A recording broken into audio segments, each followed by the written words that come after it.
Good afternoon, ladies and gentlemen, and welcome to another In Conversation with podcast. I keep on saying podcast, and it's wrong. It's a video cast, in effect, and we're doing it on YouTube. And I'm delighted to say that I have Jerad Bachar from Pittsburgh Tourism. He is the top man there.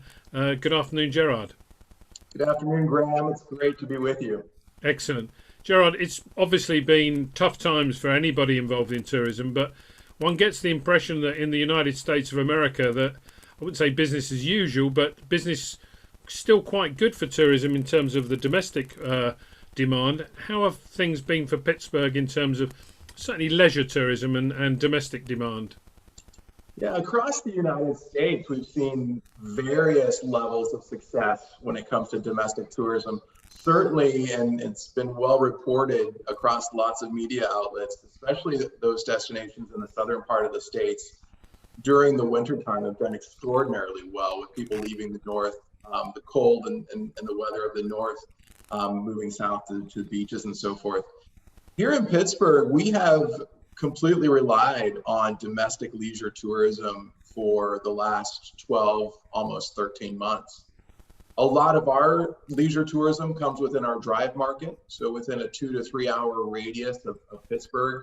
We've got some large population centers in that area, so we've been relatively lucky, if I can even use that term, as far as attracting some of those people from our drive market.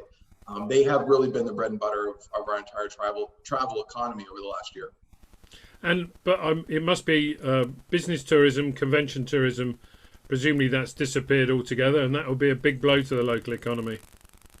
It has. Cities like Pittsburgh, our city is an events-driven city, and that's across all types of events, whether they're business events. We have an amazing convention center here that is the center of our downtown area, our central business district. But beyond business events, leisure events, our festivals and concerts are also a big part of our travel economy. And sports events. Pittsburgh is a sports city. People across the world will know Pittsburgh for our Pittsburgh Steelers. Some will know the Pittsburgh Penguins if they're ice hockey fans. And of course, our Americana baseball team is the Pittsburgh Pirates. So this is a very sports-driven city. So all of those events across the board have really suffered this last year. Thankfully, we're starting to see them come back, though. Even today, we see a small conference that's kicking off. It's one of the earliest conferences that we're going to host this year. But even as we look through the calendar for the rest of the year, we've got larger and larger events that are taking place. Thankfully, a lot of those events have changed to a more hybrid scenario rather than completely virtual. So we're going to see a lot more people actually in the city for those. Good. And during this pandemic time, have your hotels, your convention centers, attractions, they presumably had to invest a lot of money in traffic flows, protocols, dispensers of fluid to get rid of all the nasty germs. I noticed that your zoo, which is quite famous, opened fairly recently with a few restrictions, but the zoo is open. Has that been the trend and the modus operandi amongst your clients, your members? Absolutely. We've seen a huge investment when it comes to health and safety protocols across the entire landscape. As you mentioned, hotels, a lot of the hotels that we have in Pittsburgh are multinational brands, Marriott, Hilton, Hyatt, Wyndham, and so forth. So of course, the safety standards that those brands have rolled out are certainly on the ground and certainly very visible here in our local market. So there's been some investment in that, a lot of investment in ventilation systems and those types of things in those hotels have really made it's added a lot of pressure to the owners of those properties. These capital investments have had to be made. They have to be made certainly to get through the pandemic, but these are also very wise investments for the long term so that we continue to protect travelers.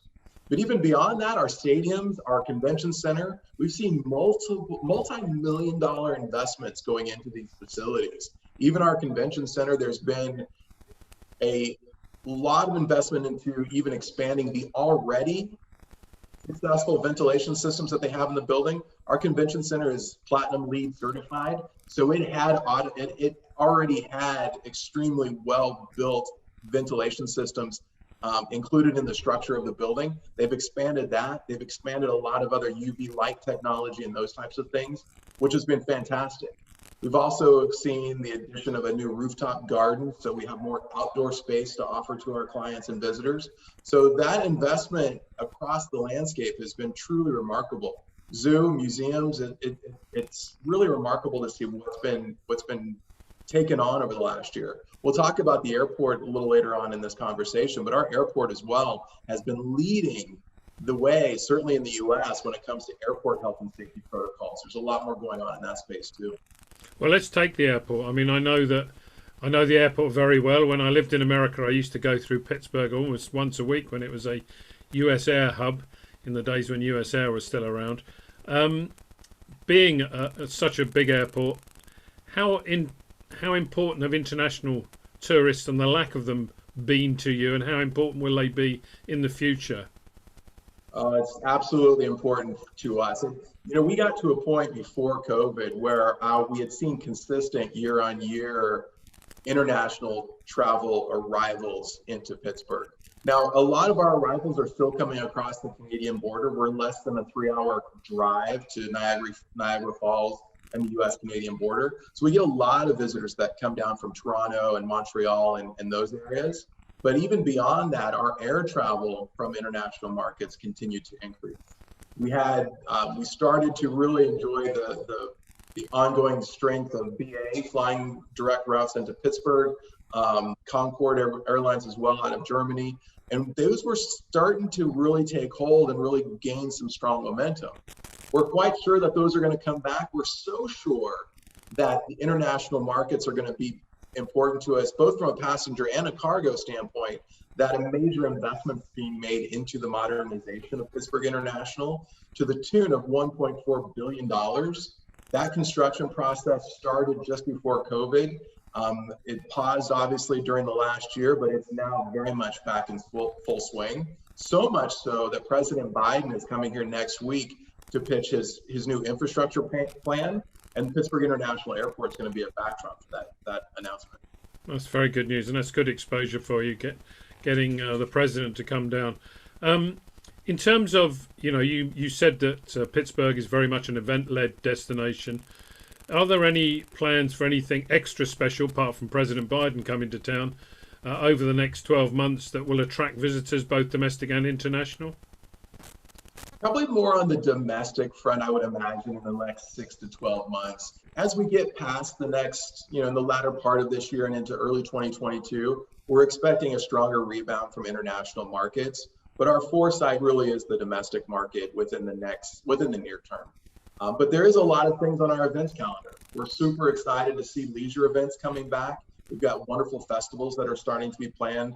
The most early probably is June. There's some smaller events that'll take place, but really June is when we have our Black Music Festival, which will take place in the middle of June. We've got our Vintage Grand Prix, which is a wonderful event that attracts tens of thousands of people. That'll happen in July. These are all outdoor events, so they certainly can be held safely. Our Arts Festival, same thing. It's an outdoor arts festival, which will take place in the Central Business District over the summer. So there's a lot that's happening on the leisure festival front.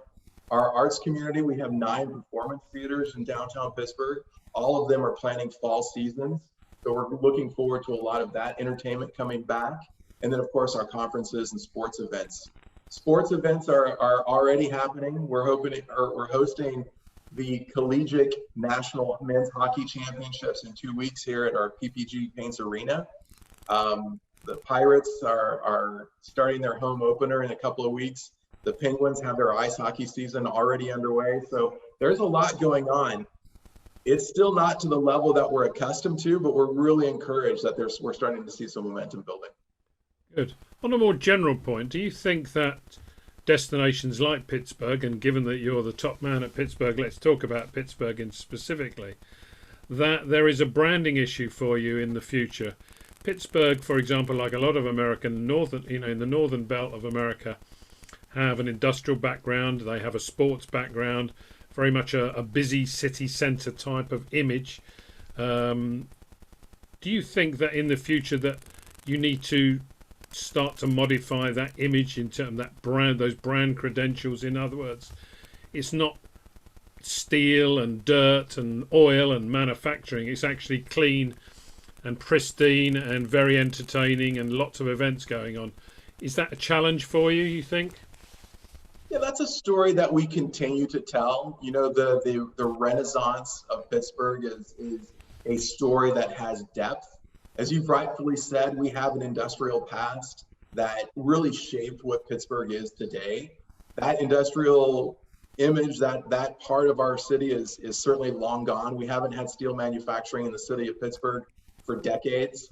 A lot of that manufacturing certainly was important to who we are as a city, though. That rich manufacturing past has really led to the philanthropic community that we have today. The foundations that we have in Pittsburgh are some of the best, well-funded, well-structured foundations anywhere in the country. They contribute to our arts community. They contribute to a lot of development projects here in the city and in the region. So we're really fortunate to have that legacy of industrial aged activity. It certainly made us who we are, but the city of Pittsburgh has really evolved. This is a story of Americana more than any other city that we know of in the United States when it comes to the evolution of a city, of a community. Looking back to our industrial days where steel manufacturing, glass manufacturing were really what drove us. Right now, it's robotics and technology. We've got more robotics and autonomous tech companies here in Pittsburgh than anybody else in this entire region, in the Northeast region. We certainly are competing on a level that has never been seen before in a community like Pittsburgh. So we're really excited about where the city is going. We're excited about telling that story. And to your point, it's going to continue to fall onto our shoulders, ours and other organizations like ours in the local community, to make sure that we are branding this city and this region in the best way. Every city around the world coming out of COVID-19, this pandemic, is going to have to stop and really evaluate who they are and how they're presenting themselves to the markets that they're trying to cater to. Pittsburgh is no different. So we're going to continue to look at how we're telling Pittsburgh, or telling the story of Pittsburgh. And we've already kicked that off. We started off with a marketing audit and branding exercise about 4 weeks ago. So this is a very fresh endeavor, but we are very keen on making sure that we continue to evolve brand Pittsburgh, not just domestically, but certainly in international markets. Excellent. Jerad, I wish you the very best of luck in those endeavours. You never know, that the Steelers might have an astronomical season. We could be sitting here next year talking about the Steelers as the Super Bowl champions. That would draw attention to the city, I'm sure, in a positive way. So thanks very much for your time, and I look forward to speaking to you again in the near future, and we can see how you're getting on. Thank you, Graham. It's been a pleasure. Cheers.